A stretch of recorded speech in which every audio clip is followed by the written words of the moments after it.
Bakka Judson sir అంటే గవర్నమెంట్కి భయం అంటారా, భక్తి అంటారా? సో సామాన్య యావరేజ్ లీడర్ అనడము, దళిత లీడర్ అనడము, అంటే దళితుడు అనడము, ఇవన్నీ అన్నారు. సో గవర్నమెంట్ చేస్తున్నటువంటి కుంభకోణాలు కావచ్చు, కుట్రలు కావచ్చు, ఆధారాలతో సహా మీరు బయట పెడుతున్నందుక మీ మీద టార్గెట్ లేదు అంటే, సో మీరు ఎప్పుడు ప్రజల గొంతుకై మాట్లాడడం, వాళ్ళ తరపున ఫైట్ చేయడం, సో వాళ్ళ తరపున కూడా ప్రతిదీ మీరు ఆధారాలతోటే చూపిస్తూ ఉంటారు. సో దేనికి గవర్నమెంట్ ఎందుకు మిమ్మల్ని టార్గెట్గా చేసుకుంది? Number 1 first target HYDRAA commissioner Ranganath. కౌన్సిల్లో నాకు అవకాశం వస్తే రంగనాథ్ నిలబెట్టేటోని. అసలు ఉద్యోగ ఖాళీలు ఎన్నున్నాయి ఇవాళకి మీరు రివ్యూ చేసిందా? నీవు రిటైర్మెంట్ అయిన వాళ్ళందరినీ తీసేస్తాను లెక్క చేసినావు, దాని సంగతి ఏంది? విద్యాసాగర్ రెడ్డి అనే శ్రీనిధిలో 5,400 కోట్లు ఇవాళకి ఎందుకు కొనసాగిస్తున్నావు? మైనింగ్ లాంగిట్యూడ్ లాటిట్యూడ్ లేకుండా ఈరోజు మైనింగ్లో నువ్వు ఎట్లా టెండర్ ఇస్తున్నావు? సున్నం గనుల పైన దానికి అత్తేంది? నేరెళ్ళ బాధితుల రాగా నువ్వు న్యాయం చేస్తానో దాని గురించి ఏమైంది? నేను రేపు సంధించబోయే ప్రశ్నలు ఇవి. జయేష్ రంజన్, నువ్వు కేటీఆర్తో నీ ఇండ్లకు పాల్గొనడు, అక్రమాలు పాల్గొనను. మరి జయేష్ రంజన్ ఇవాళ ఎందుకు కొనసాగిస్తున్నావు? నువ్వు తీసుకొని డల్లాస్ గిల్లాస్ ఎందుకు పోతున్నావు? ధరణి అనేది నువ్వు కుంభకోణం అన్నావు. నవీన్ మిట్టల్ అంటాడు, అందులో ఏవని ఉంటాడు. నవీన్ మిట్టల్ అంటాడు, నువ్వు ఎందుకు ఎంబడేసుకొని తిరుగుతావు? కాబట్టి ఇవన్నీ కూడా రేపు ప్రశ్నల వర్షము, రేపు కౌన్సిల్లో కుడిచేతి. సరే సార్, మీరు రాష్ట్రంలో ఉన్నటువంటి ప్రజల గొంతుకై ప్రజా సమస్య మీద ఫైట్ చేస్తుంటారు. ఇది క్వైట్ కామన్. మీరు ఫస్ట్ నుంచి అయినా ప్రభుత్వాలు ఏవైనా సరే మీరు ప్రశ్నిస్తూనే ఉంటారు. సో అదే కాకుండా పట్టభద్రుల విషయంలో ఎస్పెషల్లీ నిరుద్యోగులు కావచ్చు, విద్యార్థులు కావచ్చు, వీళ్ళ సైడ్ ఎప్పుడు ఉండే వ్యక్తిగానే ఆమరణ నిరాహార దీక్ష కూడా చేసారు కదా.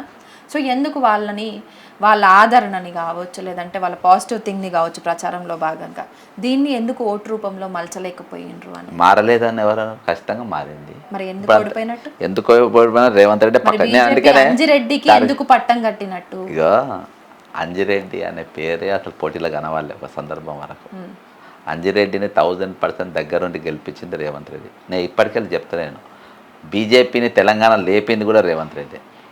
నేను గతంలో మీరు ఇంటర్వ్యూ చూడండి, ఎంపీ ఎలక్షన్స్కి ముందు కూడా నేను ఏఐసిసికి మెయిల్ పంపిన, ఆ మెయిల్ ఇవాళ కూడా నా దగ్గర ఉన్నది.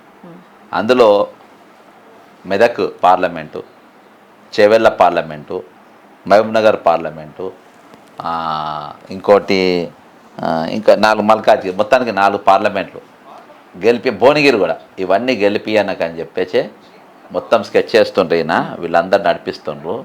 కాబట్టి రేవంత్ రెడ్డి మీరు అప్పటికి నేను కాంగ్రెస్ పార్టీలో ఉన్నా కాబట్టి మీరు జాగ్రత్తగా ఉండాలి దీని విషయంలో అని చెప్పి నేను కాషన్ ఇవ్వడం జరిగింది. నంబర్ ఇవాళ కూడా బీజేపీని 100% దగ్గరుండి గెలిపించింది ఇక్కడ రేవంత్ రెడ్డి. పటాన్చెర్ల ఆ వ్యక్తి లారీ యాజమాన్యం president, no word concern with graduates. Okay, number 1. రెండవది, ఆయన గతంలో 2 సార్లు కార్పొరేటర్ ఓడిపోయింది, ఎమ్మెల్యే ఓడిపోయింది. బీజేపీలో ఒక వర్గమైన పని చేయలేదు. నాకు పక్కా కాన్ఫిడెంట్, ఎందుకంటే నేను బీజేపీలో కొంతమంది లీడర్లను సంప్రదించిన, నాకు 2వ ప్రాధాన్యత ఓటేయాలని. వాళ్ళు జెర్సన్కి ఎట్లుంటుందో కానీ క్యాండిడేట్ ఓడిపోవాలనే ఉద్దేశంతో వాళ్ళు పనిచేసారు. ఒక టైంలో అయినా ఫ్రస్ట్రేషన్, సోషల్ మీడియాలో బాగా ట్రోల్ అయింది, నాకేమైనా పుణ్యానికి టికెట్ ఇచ్చినా, 30 కోట్లు ఇస్తే నాకు టికెట్ ఇచ్చిన అనే ఫ్రస్ట్రేషన్ కూడా బెస్ట్ అయిన పరిస్థితి. ఓడిపోతానని చెప్పి డబ్బులు కూడా పంచకుండా ఆగిపోయిన పరిస్థితి. కాబట్టి ఇవన్నీ జరిగినప్పుడు అకస్మాత్తుగా ఎట్లా గెలిచిండు? నంబర్ 1. ఇంకొకటి, నేను ఖచ్చితంగా మా వాళ్ళకి దగ్గర వాళ్ళకి చెప్పిన, కొన్ని ఇంటర్వ్యూలలో కూడా చెప్పిన, నాకు 100% ఓటింగ్ అనేది నాకు స్ట్రాంగ్ ఓటు వస్తుంది. కానీ వీన్ని బాగా భయంకరంగా హ్యూమిలేట్ చేయాలని చెప్పేసి ఏమన్నా చేయొచ్చు. ఈరోజు ఓటింగ్ అవుతుంది, పోలింగ్ అవుతుంది, బాక్స్ డబ్బాలలోకి వస్తాయి, డబ్బాలు అక్కడికి వెళ్ళి స్ట్రాంగ్ రూమ్కి వస్తాయి. కొంతమంది మా ఏజెంట్లను పిలిచి వాళ్ళ ముందు ఇప్పుతారు. మా వాళ్ళకి ఏం తెలుస్తుంది ఇది ఏ డబ్బానో, దాని మీద ఏ స్టిక్కర్ ఉండో ఏం తెలుస్తుంది? దాని మీద సింబల్ మార్చలేరా? దాని మీద స్టిక్కర్ మార్చలేరా? దాని సీల్ తీయలేరా? సీల్ మళ్ళీ వేయలేరా? 3 రోజులలో 27కి ఎలక్షన్ ఉంది.